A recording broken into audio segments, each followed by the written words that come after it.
All right, I put up two quizzes this past week that I haven't talked about yet.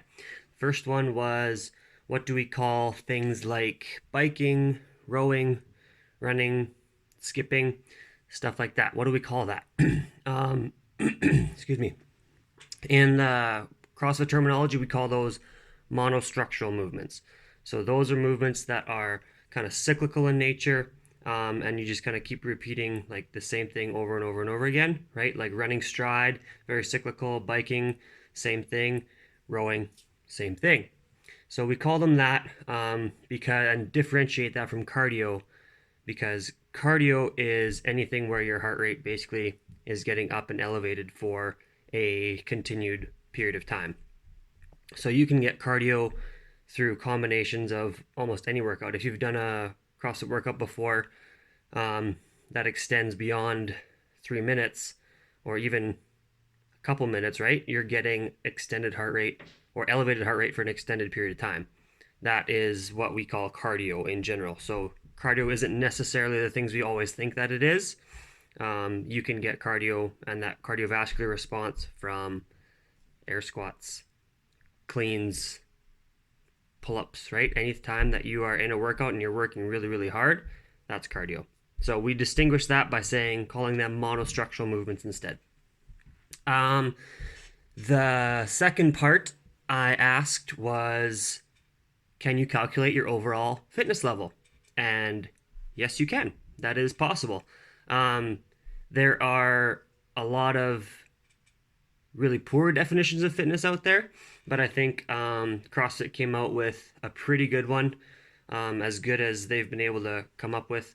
They define what fitness is as work capacity across broad times and modal domains. So what that means is you are able to work, well, ideally, you're able to work really, really well in the short term, the long term, and doing any variety of tasks, any combination of tasks.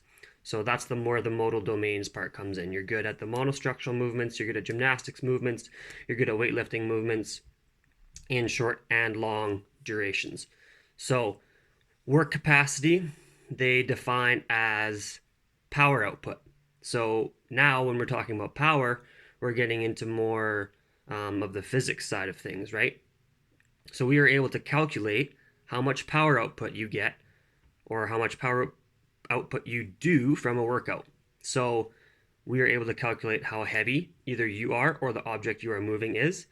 You are able to calculate how far you move that object over a single rep and then multiply that by how many reps you do. And you're also able to calculate how fast you do that work in. So if power is force times distance over time, which is what it is, the force is the amount of weight, the distance is how far you move that weight, and time is in minutes. So what we get is something like power output is foot-pounds per minute. Sorry, getting super nerdy here, but we are able to calculate it, okay?